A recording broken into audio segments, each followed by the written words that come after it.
This is the first lecture in Unit 3, which will cover chapters 6 and 7. And this lecture will have sections 1 through 4 of chapter 6. Chapter 6 is Ionic and Molecular Compounds.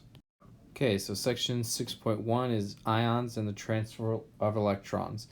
This first lecture is going to be covering ionic compounds, ionic bonds, ions, and how to name them and all that stuff. In the second lecture, we'll cover molecular compounds.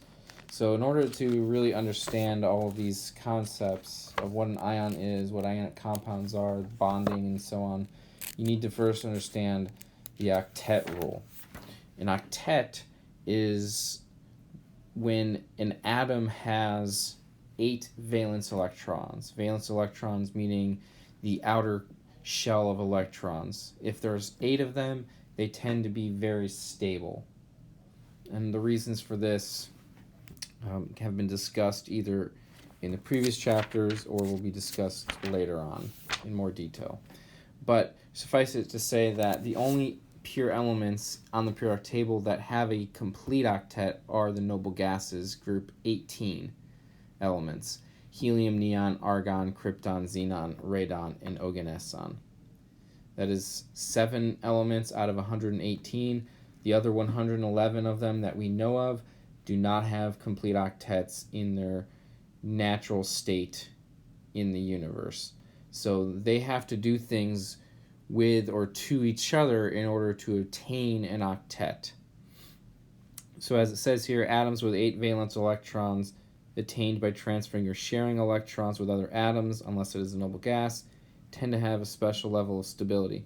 The octet rule says that the tendency of atoms to attain 8 valence electrons is known as the octet rule. It, however, is not always obeyed. There are rare cases where the octet rule is disobeyed, and we'll go through some of those later on in this chapter. So ionic bonds are an electrostatic attraction of oppositely charged ionic species. Like a positive ion will be attracted to a negatively charged ion. They will go towards each other. It's just like static electricity. I mean, it's literally the same thing. But when you like rub a balloon on your hair or whatever, what attracts the hair to the balloon and why your hair sticks up is because you actually are rubbing electrons off of your hair and they go to the balloon. So your hair particles, your hairs, they each are positively charged and they repel each other, which is why they repel each other, they stick apart, they spread out, and it gets all crazy. But they stick to the balloon because the balloon is oppositely charged. So that opposite charge keeps things together. Static electricity is very, very weak, but electrostatic attractions of oppositely charged species is much stronger than that. So that's the first of the types of bonds, and it's the easiest to understand. But what happens is these two species will come together.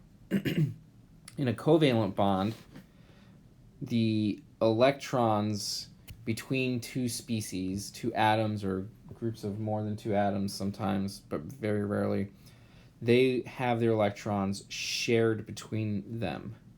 Instead of just one atom giving it to the other, the atoms in covalent bonds are sharing the 2 atoms. Covalent, meaning both atoms are using and sharing valence electrons. Each involved atom attains an octet in the process. Covalent bonds are much stronger than ionic bonds since the electrons are spread out between the space surrounding each involved atom. In each case, ionic or covalent, the atoms are trying to achieve an octet or trying to obey the octet rule. If you haven't figured it out yet, ions are charged species. They occur when an atom or a group of atoms have lost or gained 1 or more electrons. There's 2 types of ions. You have cations and you have anions. A positively charged ionic species is a cation and a negatively charged ionic species is an anion. Cations occur when a species has lost one or more electrons, and a negatively charged species occurs when that species has gained one or more electrons. And so you could do it with some simple math. If I have an initial state of 0 charge,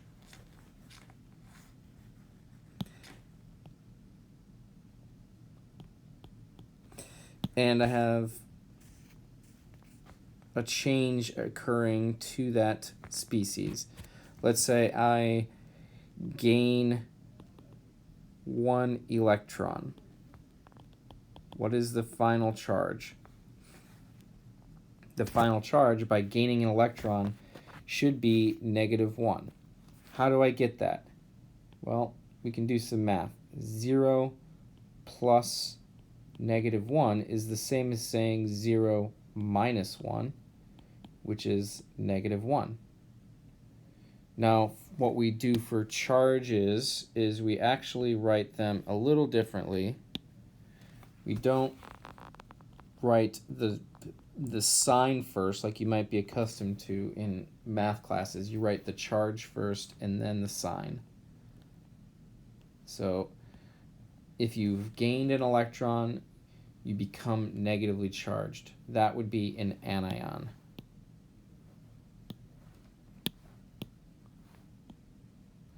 Now, in the opposite sense, if I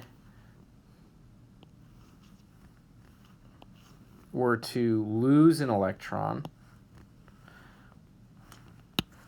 so I start off at 0, and sorry I'm writing over the words, but I'll get rid of it in a second, and I lose 1 electron, we should have a 1 plus charge, because 0 plus, I'm sorry, not plus, 0 minus, we're losing a -1 charge, is going to be the same as 0 plus 1, because a negative of a negative is positive. So 0 plus 1.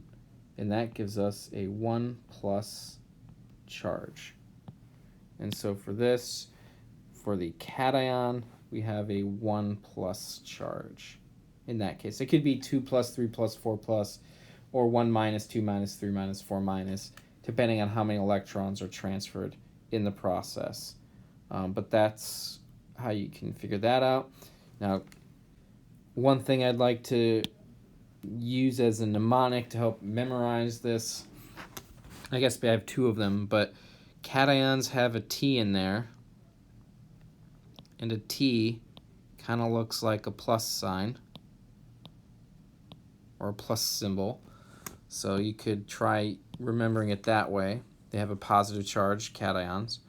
Or I like to say that cats are good, just like cations are positive, like being optimistic versus pessimistic.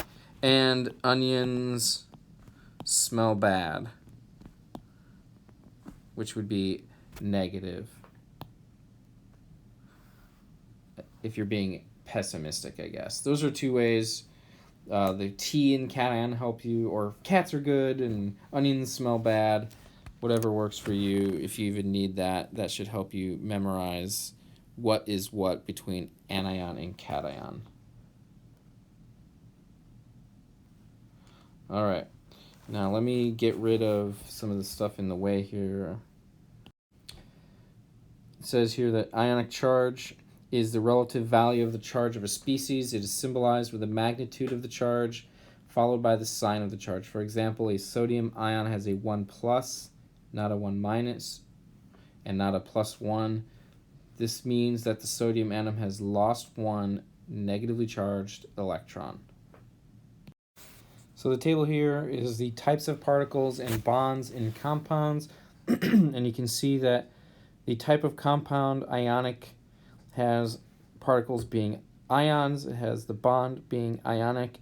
An example is an NaCl compound, sodium chloride, which is table salt.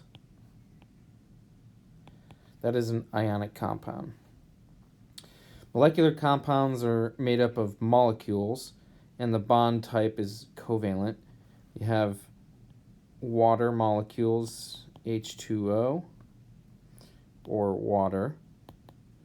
And another example of a molecular compound is C3H8, which would actually be propane. Propane is an example of a molecular compound. Now notice with the ionic compounds, these have charges listed in there. You don't need to actually write them. I've just written NaCl, but as we go further, you should be able to recognize sodium is always going to be the positive, the chlorine is always going to be the negative.